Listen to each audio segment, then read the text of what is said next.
What do Falcons do? We rise up.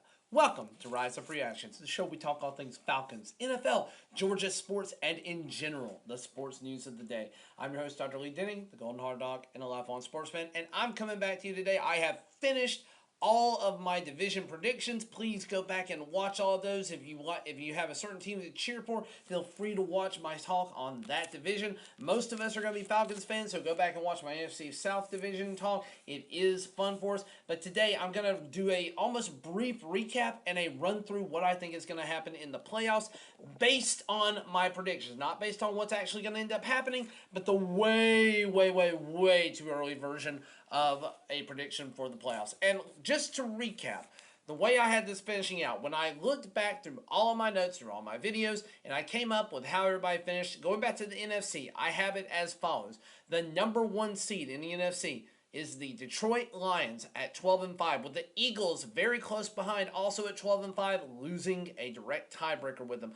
49ers coming in at 11-6 with the third spot, winning their division, and then the Falcons at 11-6, winning their division. A little bit aggressive for the Falcons, but hey, that's what we're here for. I am all about my Dirty Birds, and I am definitely going to be playing some homer ball here in just a minute. Have the Packers finishing as the 5 seed, 11-6. The Cowboys finishing as the 6 seed, 11-6. And again, there's some direct comparisons between those and some direct head-to-head matchups there that'll put them there.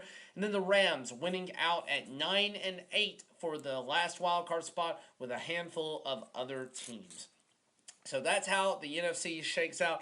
The AFC, I have the following.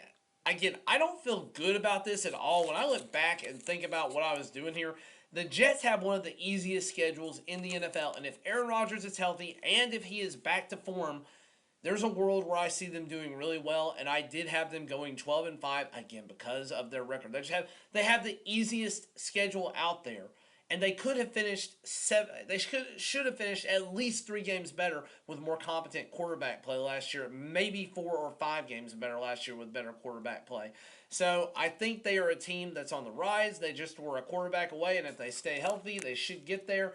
Let's just say that they do. I do have them finishing 12-5 as the number 1 team in the divisions. Ravens, because they beat each other up in their own division, finishing second, 11-6. The Chiefs, can't ever pick against them, but I do think that they're going to have a similar season, going 11-6, but the 3rd seed.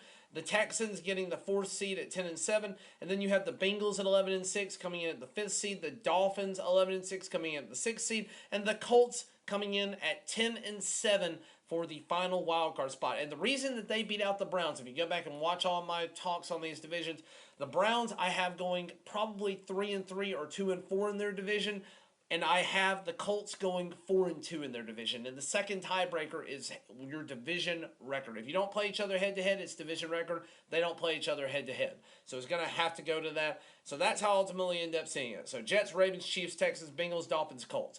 Let's walk through the wild card round because we know that the Lions and the Jets are going to get an automatic bye. So in the wild card round from the NFC, you have the Eagles versus the Rams, the 49ers versus the Cowboys, and the Falcons versus the Packers. The first team I mentioned is the home team. And in the AFC wild card round, you would have the Ravens taking on the Colts, the Chiefs taking on the Dolphins, and the Texans getting the Bengals. So the way I have that shaking out is ultimately going on to the divisional round. I have the Eagles moving on. I have the Cowboys beating the 49ers this year. And I have the Falcons hosting a playoff game and then having to go on the road for the remainder of their playoff run to play the Eagles. So it's going to be Lions, Cowboys, Eagles, Falcons because of how the seeding works out. And in the AFC, I have the Bengals beating the Texans and then having to play the Jets. So the number 1 versus the number 5 seed and the Bengals versus the Jets. And then you get the Ravens beating the Colts and you get the Chiefs edging out the Dolphins because the Dolphins don't play cold weather teams very well. And until they do, I'm not going to pick them in cold weather environments. So that will leave the Ravens versus the Chiefs in Baltimore, a rematch from last year. And ultimately, the Chiefs are going to come out on top again. And the Chiefs are going to get to host a conference championship because the Bengals are going to beat the Jets and ruin Aaron Rodgers' final shot at another Super Bowl. It will be Chiefs versus Bengals for yet another time. And you have the Lions versus the Falcons for the conference in the NFC because I'm a homer and I'm going to give it to the Falcons. And the Lions, I think, will take care of the Cowboys because they want revenge. and they're going to get it. So the Lions versus the Falcons and the Chiefs versus the Bengals in the conference finals.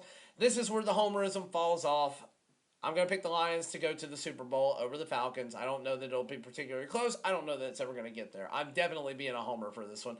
And then I'm going to pick the Bengals, the 5th seed, to make it to the Super Bowl to play the Lions. And initially, when I was looking at this, I thought, man, it would be great if Joe Burrow got his first Super Bowl. I think he deserves one. He's awesome.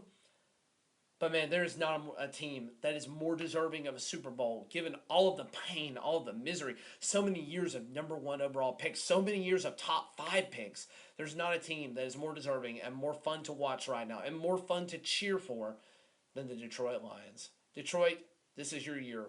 I have you winning the Super Bowl in New Orleans, and I have you finally getting to get the monkey off of your back, ruling the North, winning the Super Bowl, and being happy for the first time in a really long time.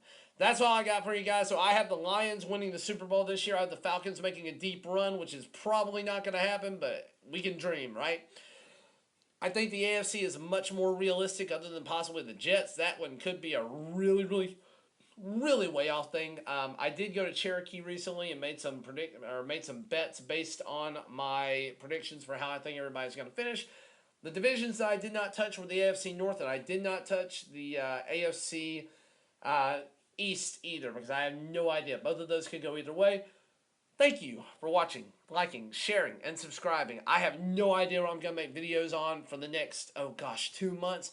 But we're going to be diving into the NFL sooner than later. It's going to be time for training camp soon. We'll talk about acquisitions. We'll talk about final rosters. We'll talk about what we think is going to happen with the offense. I've already made my bold predictions. Feel free to go back and look at that. Fantasy season's coming up. I might do some fantasy talk. Let me know what you want to hear from me down in the comments below. We got 2 months to play around with this. But thank you, and as always, rise up.